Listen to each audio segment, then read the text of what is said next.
Welcome to it, sports fans. The MKT Show. I'm MKT. It is the 9th of the COVID year month, December 2020. Congratulations for being alive. This is Gareth Cliff, by the way. He's quite famous. Nice guy. Actually, really nice guy. Right? Coming up to the festive season, catch the Gareth Cliff Show. It is on every morning from 6 until 8. That's available in the Cliff Central app. Otherwise, hey, wherever you get podcasts, by the way. Very funny. This guy here, Gareth Cliff. Physical distancing. That's actually him, by the way. If you're listening to the podcast, you're obviously not going to know this, but this is literally Gareth Cliff. He's just sitting the studio is actually about 300 meters long behind me. Gareth Cliff, MKT, the MKT Show, Cliff Central Sport. Welcome to it. Like, share, subscribe. Be a friend. Tell a friend. Click like, by the way. As you start listening to this, good evening to you, ma'am, sir. Click like if you like this content. Helps us with the algorithm. And we'd like to be the best show in the world. That's what we want to work towards. Alrighty. Let's get into what we're talking about tonight. Well. Man United, that is a situation, all right? They are in a situation. They now have to make what we call, I don't think it's the purest form of, but it is an element of a prisoner's dilemma. Last night it was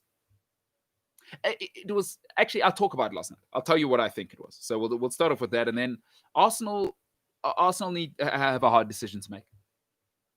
I'll tell you, I think Mikel Arteta needs to sort out three things. Because I don't think you should fire him, but I think there's three things he needs to sort out, or come 2021, he won't have a job. But he needs to sort that out now. So don't wait until December, and then it's a disaster, and then the fans are on your back. Don't wait. Sort it out now. Once again, like, share, subscribe. Cliff Central Sport on all social media platforms. I am MKT Inspires. That's Mike Kilo Tango Inspires on all social media platforms. Let's get into it. All right, last night, Ole Gunnar Solskjaer heads off to Germany. You know, relations between the Germans and the English, not so good over the last 70 years or so. All right, look, let me tell you something. So I come from a home of divorce, right? And I speak to my mother quite openly about this and other people. You know, I'm getting a little bit older, 34, people are getting divorced. It's about the time. About 60% of marriages in South Africa end in divorce. I'm not saying go and get married. By the way, I'm not an advocate either way. Live your best life. I'm just telling you what happens. I know people who specialize in this field. But here's the thing about when you marry someone. When you marry someone, is they are who they are. Number one, they are not going to change. And if they are going to change, people are inherently selfish. And I know people don't like to hear this and they say, oh, get better friends. But people are inherently selfish.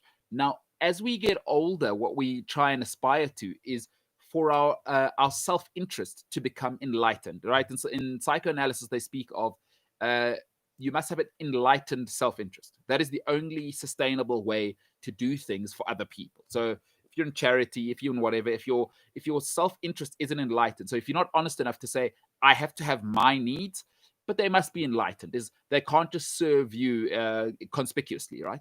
It can't be conspicuous consumption. Me, the sun shines around my backside all the time. That doesn't work. We've seen what avarice to that level leads to. But here's the thing. If you marry somebody and they've got issues that you just don't jive with up front, so in the first 2 years, get divorced. It's much easier to leave somebody in the first 2 years.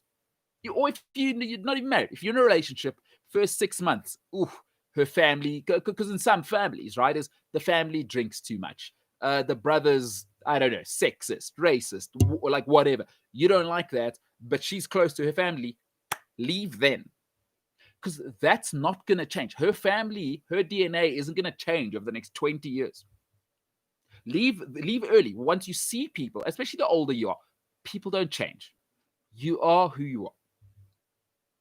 Here's the thing, though. If you marry somebody and you have 2 kids and now they're 7 and 9, it's impossible to leave. Because now it's really not about you. And how many times have you seen this? Parents stay together, child is 18, 20, they finish university, Shakara divorce. Here's the thing. Ole Gunnar Solskjaer had his flaws up front. So what Man United should have done was, the plan was, you're an interim manager. You can't handle superstars. We saw that early with Pogba. Like, okay, listen, you can put that on Pogba, but in everything, like in life, right? My old man has a great saying: everything's your fault. In life, if you want to be successful and you actually want to alleviate tension in life, everything is your fault. Nothing. So don't tell me, oh, the traffic and my mom and unless you are born into destitute poverty, everything is your fault. I'm talking now to people like most people who watch this. You'll be middle class, you'll be fine. But if not, generally, if you've had a meal your whole life and non-abusive parents, and you're fine, and unless you got depression. But in life, everything is your fault. So I don't want to hear I'm late because of the traffic and, oh my word, my house and the plumber. Like, just organize your life. Like, be a grown-up. Everything's your fault. Man United have to take 50% of the blame, and Pogba can take 50% of the blame in terms of that relationship. But you saw that Ole can't handle superstars. You saw that. That's not going to change.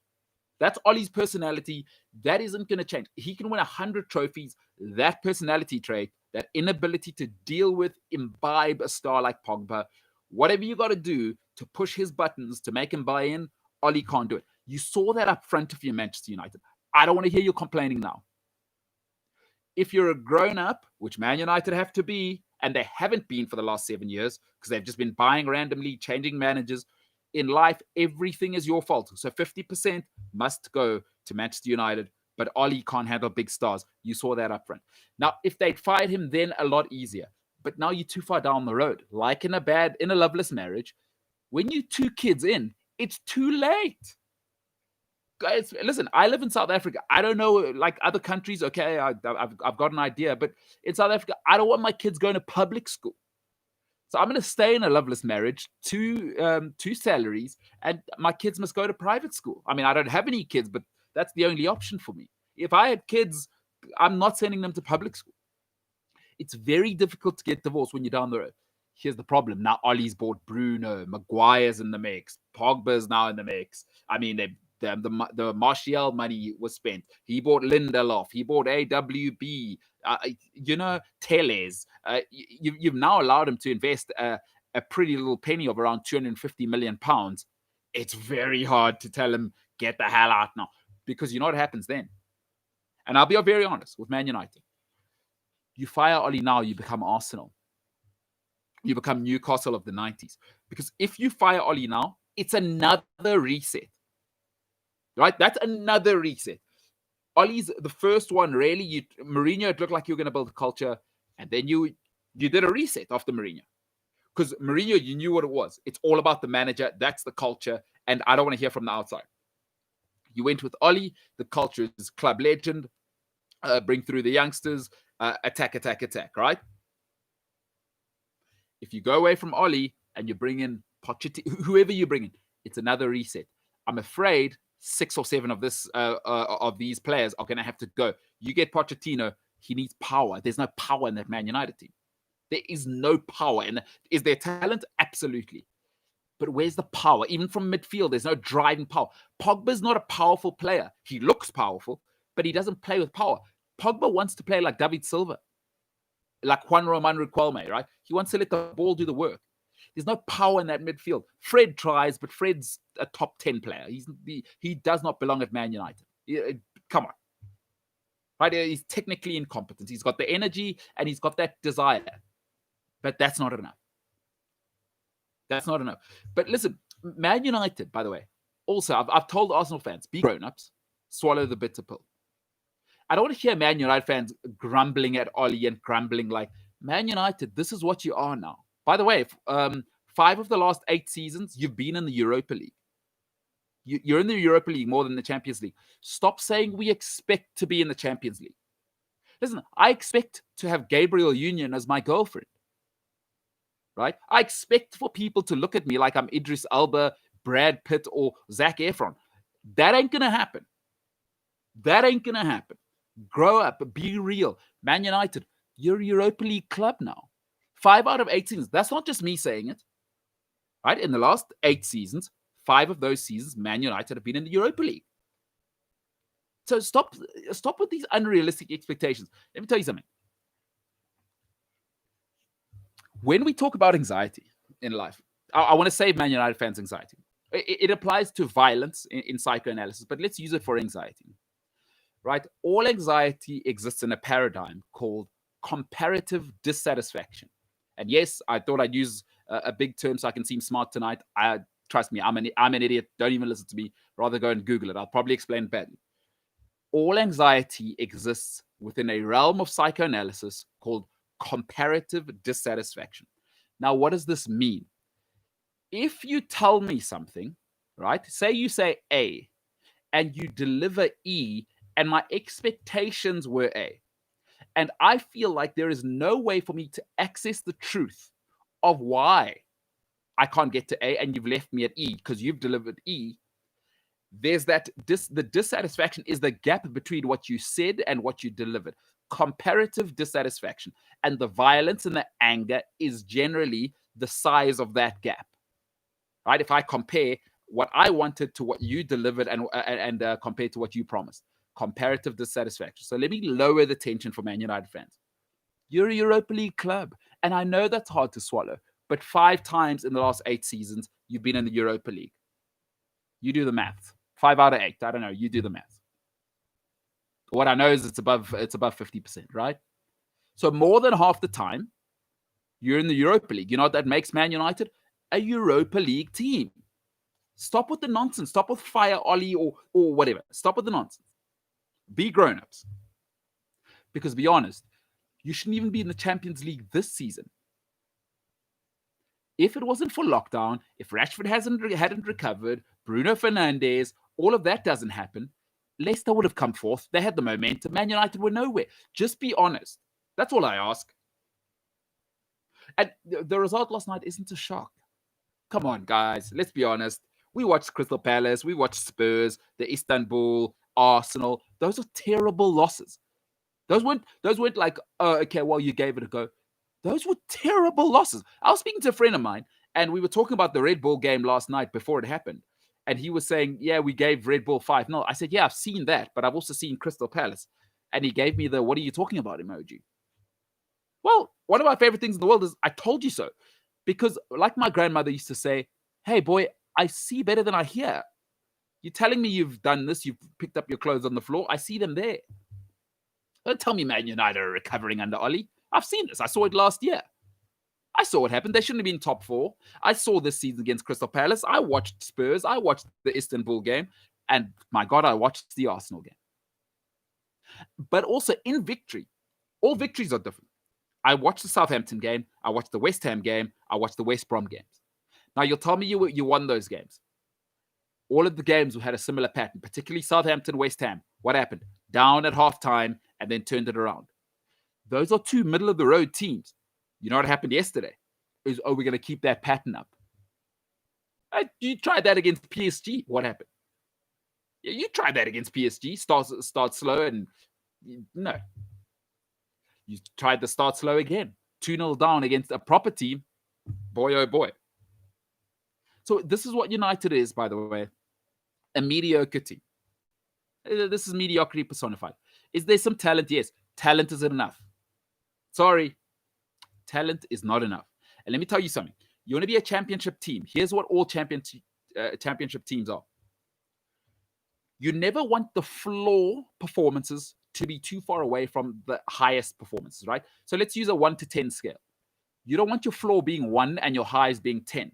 All the great teams, go and look at them. The floor is about a 6, and generally they're operating between a 6 and a 9. Nobody can operate in a hyper state for the whole season. It's not possible. No one's at 10 the whole season, right? If you're from 6 to 8, every now and then you'll pop in a 10 in there. But if you're a 1 to 10, I don't know what I'm getting every week. That's not championship teams. That's what Man United are. It's a roller coaster. Listen, United can't fire him now. I told you. Listen, you get married, 2 kids, you buy a house together. The bond is usually, 20, 25 years. You could only get divorced once the kids finished university and they've got income, right? We see these empty nest syndrome. If you're a United fan, I want to leave you with this. Be a grown-up. You know what grown-ups do? Accept bitter news in life. And I have some bitter news for you. You may or may not know this. Human beings are terrible at remembering trauma. The last 8 seasons, you've been in the Champions League 5 years. That's more than half the time. I'm sorry. As it stands now, Man United are a Europa League club. I don't care if that hurts your feelings. Get over yourself. You know, grown-ups don't care about their feelings. They care about what's true.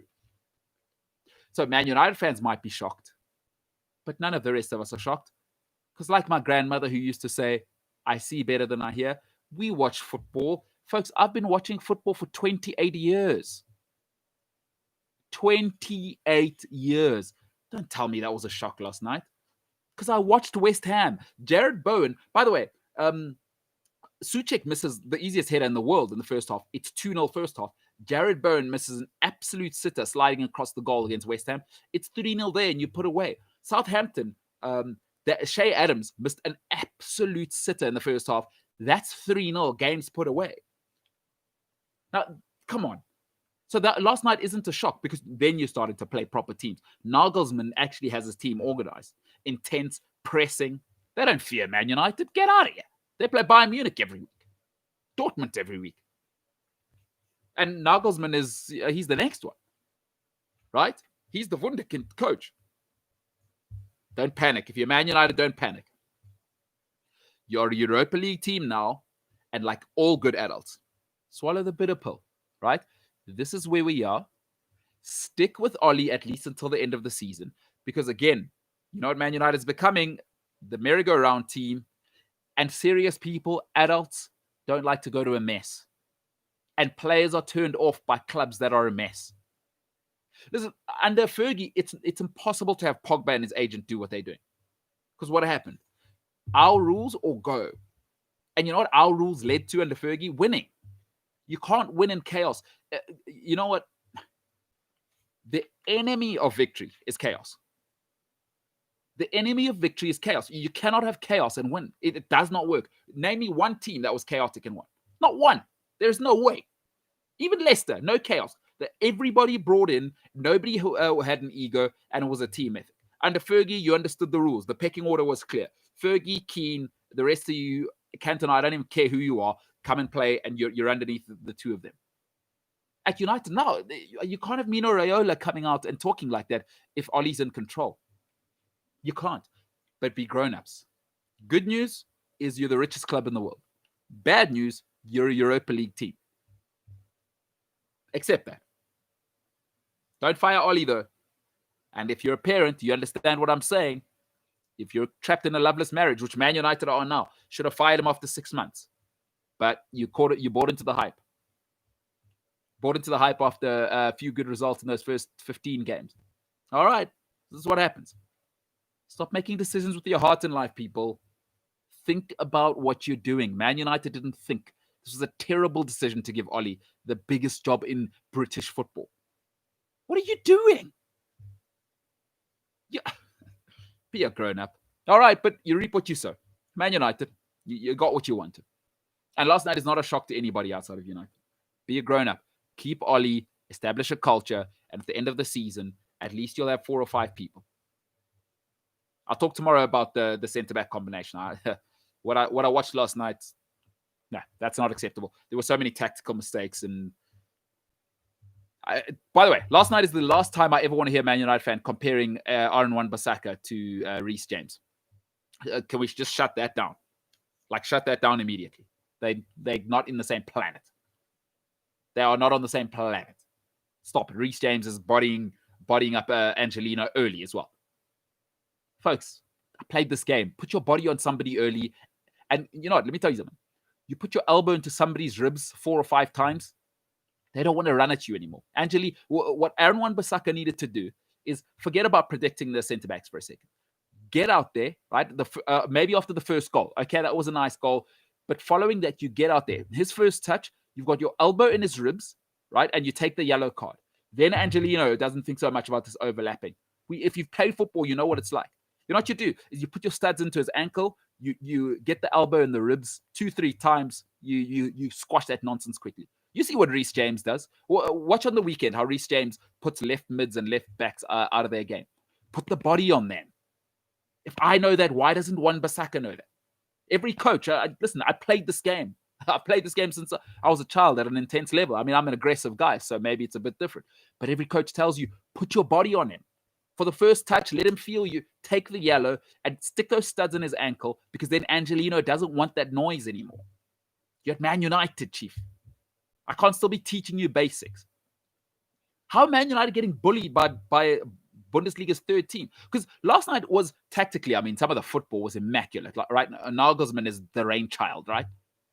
But physically, you saw those challenges. United didn't want any of that. And I've told you before, you can't win in football. Number one, you can't win if you don't win the middle. And the middle is always two different things, right? You either win the physical or you win the technical battle. Last night, clearly, the Bundesliga side was the technically more gifted side, and tactically they were rotating. They had you on what Fergie used to call the old Barcelona. They had them on the merry-go-round, right? 3 in the middle, you pass around them. It was the carousel. Remember, he used to say Xavi and Iniesta, what he wanted to stop was Barcelona putting Man United on the carousel. They had them on the carousel last night.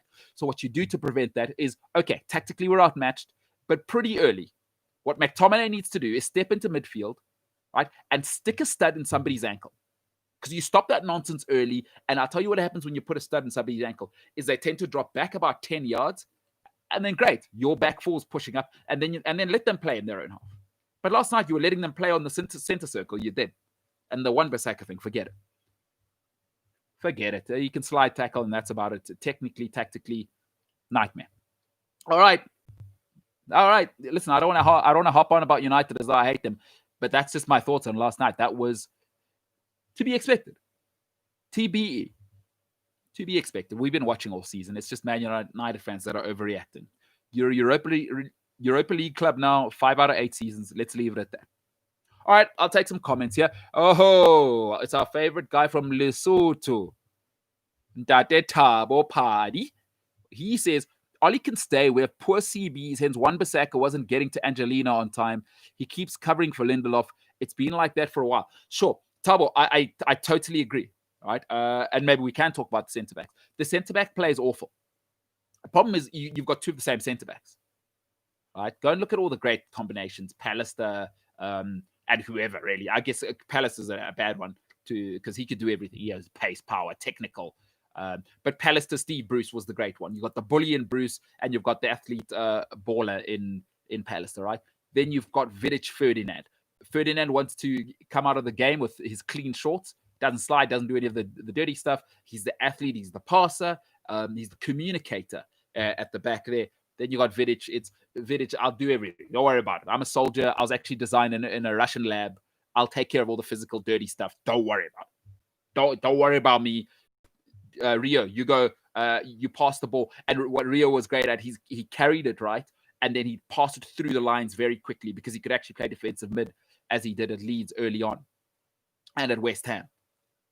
We know he could occupy that position. So you need that complement. What you need, though, is also the pace to cover. Rio covers for Vidic with the pace. Pallister would cover for the great Steve Bruce. I mean, you look at Vincent Kompany and whoever was next to him, whether it was Kolo Toure, whoever was next to Vincent Kompany. Kompany could do everything, the ball skills, and he's an anomaly, right? Carvalho, Terry.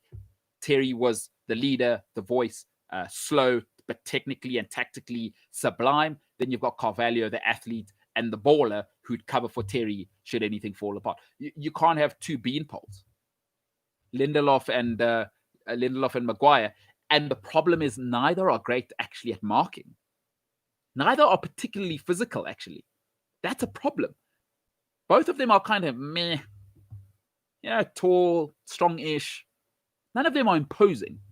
Look at you look at Liverpool right now. Van Dijk, flying machine. Right? Not such a great marker, but the pace is unbelievable. He can cover for Joey Gomez. He can cover. Matip gives you that physicality. Joey Gomez gives you that physicality. Get a foot in there. Anything else, you got the janitor. That's Van Dijk with the pace. Very samey, and the quality's not great. And Maguire's not good on the ball, which was his big thing at Leicester. But Maybe it was because he had N'Golo Kante making him look like Franz Beckenbauer. Tabo says, by the way, I've been saying we do not belong in the Champions League. I get so much heat from United fans when I ask, why do we always fight for top 4 every season? We don't belong in UEFA yet. Well, you don't have to say it. 5 of the last 8 seasons, Tabo. I don't want to go on about that. And Tabo says, defensively, we are so poor. That is not a Champions League team. Oli must stay. Too much is wrong at that club to blame it all on Oli. Wan-Bissaka was figured out because he has to cover for the centre-backs. That's an interesting one. It is an interesting one. I guess for me, Wan-Bissaka, sometimes players, you'll often hear commentators say you have to have a bit of personality. Sometimes on the field, players have to disregard what the coach is saying because he can't feel the game. The great players feel the game, right? The great number 10s, you think of Zidane, you think of Riquelme. They were playing the number 10, yes. But if they're being man-marked, they just step into midfield. Andrea Pirlo started as number 10, went to the 8, lost the legs, no problem. I drop a bit deeper. Feel the game. Wan-Bissaka, for me, it's like, okay, there's clearly, because there wasn't really a threat in the middle. Everything was coming from Angelino in that first 25. What you say to Lindelof is, listen, it's going to be you here. And you know what you do? Pull McTominay back in here. You tell him you're going nowhere. Forget about going box to box. We're under pressure. Stand here because I need to go and take care of this guy. Get your body on Angelino. Honestly, this is, I'm giving you, for those of you that haven't played the game, I'm giving you insight at what the top coaches say. I'm fortunate to have had them. Get an elbow in his ribs early. First touch, elbow in the ribs. Sorry, ref. Next one, elbow in the back. He's crying. All right, sorry, ref. Ref gives you the last warning. Next one, you put an anchor. You put, and there's ways to foul people, by the way, where you don't have to get a yellow card. You know, when you're tackling the ball, follow through on one of your kick. So you kick the ball, but you maybe catch his thigh. That's not your problem. You need a bit of bastard to play at the top, right? You'll see some of the guys, they do it in the tackle. You kick the ball, but you have that ridiculous follow through. That's to say, if you're there and I catch your knee, I don't care. You need that kind of bite. That's what Wan-Bissaka should have done. But once Angelino had him on toast and you keep standing off, stop making it Ollie's problem. At Man United, to be at Man United, I'm sure everyone's heard this before. I don't know if pundits have said it. I don't really listen to TV punditry. But you have coaches in top sport that I've always been is to be an individual and fill that United shirt. You need personality. That means when you're on the field, take responsibility. Wayne Rooney. Think of Wayne Rooney. When things were going wrong, you remember at the beginning, I mean, he was a little bit much, but that was somebody with the personality to say, I will not accept losing. And he'd go and slide people. And Wayne Rooney was an attacking 10, but he was sliding it right back, saying, this is not enough. Wan-Bissaka, show some personality. You're a United player now. You're no longer at Crystal Palace. It's not okay to see what you did yesterday. And once again, I said it before a couple of weeks ago, Tabo. Don't know if you heard it. If you're at Man United, you should be doing the bullying. You shouldn't be bullied. Last night, they got bullied. That's unacceptable. That's not a talent thing. That's personality. Impose your will. And I don't know. So, okay, 50-50, I'll give it to the centre-backs are poor, but I blame Wan-Bissaka. You got to be big enough to take it into your own hands. Like, Ollie doesn't get it. I'm going to get out here, and we need to put out the fire now. Rather, guys, at the top, these top players take risks. Right, is go and make the decision for yourself. That's what you pay them big money for. You put them on the field, 4-4-2 formation, doesn't matter at this level. Take some responsibility and take a chance. Say, you know what, I'm going to stamp out this fire now. I'm Aaron Wan-Bissaka. I cost £50 million. I need to make an executive call. That's why you pay people. It's top CEOs, that's why you pay them big money. So that you don't have to have a helicopter parenting over them. You go make the hard decisions. We'll pay you $15 million a year with a $20 million bonus plus dividends. But you go sort out the president. You go sort out all of the shenanigans. That's what Wan-Bissaka must do. That's what you have to do at the top. But maybe not. Maybe not. And just to finish off, Tabo Adi says, this guy, I'm from Bloemfontein. Hey, plenty of Moshweshwe's people in Bloemfontein. By the way, nothing wrong with being from Lesotho and being one of Moshweshwe's people. I worked at a great place called Afriski in Lesotho, up the trail there by Botabute. By, is it Mahlasel? The trail, I forget what the pass is up there, but great place. Lesotho's a great place, by the way. They call it the Switzerland of Africa. And Tabo, you should have taken being from Lesotho because Bloemfontein, as they say, Helang Basad, Helang Basot. Tabo Padi. By the way, a lot of people go Pali. Why do I say Padi? In Sotu, and L is a D. I learned that. I learned that in Lesotho. Very nice to know. All right, let's finish off on this. The Arsenal. Arteta's got three things to solve that I think. He's got three things to solve. Ozil, centre backs, and he needs to find a captain. Let's start off with Ozil. Here's what a young person at work or a young manager cannot afford to have. What you cannot afford to have is people diluting your power. The thing about alpha males and females, it's always about power. Go and read Fergie's books. He said everything is about control. If you're trying to start a new culture, you must have control. And I don't mean some control. You need absolute control. Mikel Arteta with Ozil, they cannot have that. Every time there's a mediocre game, even if they win and there's mediocrity, why don't you put Ozil in? What's happening? Are you a puppet for the ownership? Get rid of Ozil now. Now, this is where Arteta needs to show his personality. Go up to Kroenke, say, pay him his money in December, right? In January, he's a free agent. We don't care where he goes. Sort the Ozil thing out now. And by the way, we saw Unai Emery's comments come out that Ozil's commitment, the centre backs, you cannot have Rob Holding. You just cannot have Rob Holding and David Luiz as your options. That tells me you want to be top 8. So if you want to be top 8, Bellerin at right back. I mean, but let me stick to the centre backs. Rob Holding, David Luiz, those are not top class options. David Luiz was done 5 years ago. Chelsea, I don't know, they resuscitated him. I wanted him gone from Chelsea. Rob Holding, not acceptable. David Luiz, certainly not acceptable. You can't have that. I've told you, if you want to win in football, goalkeeper, centre-back pairing, Holding mid. The rest is icing. If you can't control that, the spine of your team, you're dead. Now, Arteta's made them more compact, but the CBs are awful because what he wants to play is expensive football from the back, building from the back. You can't have it with that. And by the way, I'm not so hot on the goalkeeper either, but that's subject for another day. The CBs are no good. He doesn't solve that. He's in a mess. And I think here's what's important. And also, I'll tell you what the CBs mean is you've got to play 3 at the back, right? And you're taking away actually Arsenal's best attacking weapon, Kieran Tierney. Kieran Tierney is Arsenal's best player going forward. Bukayo Saka, I'll give you that, but he's 19 years old. Can't expect him to pitch every week. Tierney's delivery is as good as anything from the left in England. It's as good as Robertson. I'm sorry. In fact, that's why Tierney plays at left back for Scotland. Ahead of Robertson. I believe he's the Scotland captain. Is it him or Robertson? But I think it's Tierney. So Tierney, you can see, he's not the guy. Don't try that guy. He's if you haven't been to Glasgow, when you go to Scotland, don't try those guys.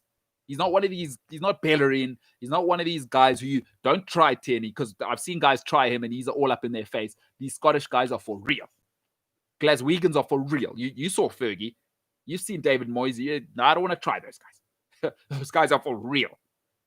Tierney's for real. And you take away that option because what now? He's playing as your third centre-back option because he's got to go babysit. Luiz has to go. Holding has to go. Gabriel is 19. And I think I'm starting to like his personality. But he's 19. Centre-backs only hit their prime at 28. Sorry, it's a mistake position. So what you need is the neurological development with the physical development. That takes time, I'm afraid. Don't think Joey Gomez, what happened when Van Dijk was gone? Everyone went, oh, no, that's not Gomez. No, it's because he had the 29-year-old Virgil van Dijk. The maturity. You can't have it. You're stunting your own team. So the centre-backs are a disaster. That's the second thing. Sort out the captain thing. I've told you captaincy is not about being cool. Let me tell you what kind of leadership I like. I hate leadership that rides the crest of the wave and is everyone's favorite. My dream leadership, my dream president of all time, and I don't like politicians at all, by the way. I don't believe in politicians. But let me tell you some of my favorite leaders. Angela Merkel, right? Love her. You know why I love her as a leader? There's something distasteful about her. Because I know she's going to make decisions I don't want to make. If you haven't read Machiavelli's The Prince and you're into leadership, go and read it. because in it there is an anecdote about what true leadership is, and the poison chalice that is leadership is the prince must learn, and the prince is your leader, must learn to wear two hats, right? In it, Machiavelli is talking about the prince must be able to deal with the people and make them feel as though he is one of them. But behind closed doors, sometimes you need to make decisions that are against the people or that people won't like. You need to be able to wear both hats and be okay with that. Aubameyang just wants to be cool. He just wants to be one of the people, the cars, like me, right? That's not the leadership I like. I like Angela Merkel, right? I like Adrian Gore at Discovery if you're in South Africa. Ice cold. They don't go up and down with the waves. I want my leadership at a 7 all the time. I can't have Aubameyang getting emotional. I mean, if you saw that Tottenham preview, guy sulking, is down in the dumps. No, I want Vincent Kompany. I want Roy Keane, right? I want John Terry. That's who I want as my leadership. 7 out of 10 all the time. They don't respond to outside noise. They don't tell you what's happening in the dressing room. It's ice cold all the time. Adrian Gore, Angela Merkel, Jeff Bezos. Don't get emotional. Like Aubameyang's probably sulking because Pepe is not getting in. Listen, okay, that's speculation, but it could be anything with this guy. It's the cars. If it's not the cars, it's Instagram. That's not my captain. I don't mind Aubameyang doing that. I just don't want my captain doing that. Have at it, Oba. Have all the gold-plated cars you want. But Arsenal, it's time to grow up now. Find a proper captain. And if I'm Mikel Arteta, you have to sort these 3 things out now. Not in December. December's too late. Because you lose again this weekend, playing, is it Burnley? And then you got Chelsea. There's a few tough games to come. Right? This December could get ugly for Mikel Arteta. You got to sort the Ozil situation out. The centre-back situation's a disaster. And with Aubameyang, it's not high school. Remember in high school? Or the guy who brings the ball, remember, in the park, is the captain. This is not that. Arteta sorted out. And for God's sake, I hope they didn't put it in his contract that he is guaranteed to be captain. Because that is a disaster. That is childish. Yeah, Aubameyang's not a captain. Folks, there's a reason Dortmund let him go. Do I like Aubameyang? Do I like guys like Pogba being on Instagram and swag? Yes, I love it. But I don't want my CEO behaving like the street sweeper. I don't mind if the street sweeper is crazy, talking crazy about the president. But when you're the CEO, which is what a captain of a football club is, by the way, they're the most important person at the club. Fergie always said the manager is the most important. I disagree. I think the captain's the most important person at the club. That's the CEO. And you know why the CEO can't talk crazy? Because you got a share price to worry about. The words that spill out of your mouth, if you don't have self-awareness, you're affecting a share price. You're losing. You could be tanking trillions or billions of dollars for shareholders. Remember what happened when Elon Musk was saying all this stuff? Now, of course, it was always going to recover, but you saw when the CEO is talking a little crazy, what happened to the share price? So when Aubameyang's sulking and up and down and with the players, and how is that for the stock of Arsenal? You're dividing the fan base. You got to hold the company line. Roy Keane, company line. Vincent Kompany, company line. Right?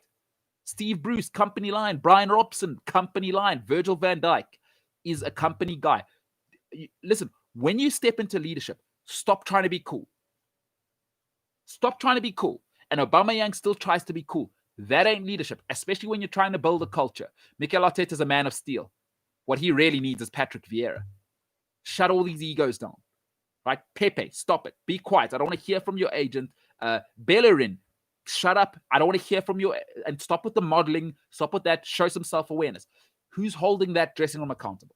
No one. Because you know why? Aubameyang wants to go hang out and wear Versace clothes with Bellerin. Folks, your leader must separate himself from the people. I'm not for these people that want to like their boss. I believe you must, there must be an element of my leadership that I dislike. Because you know why? I know that they have to make decisions that are against me.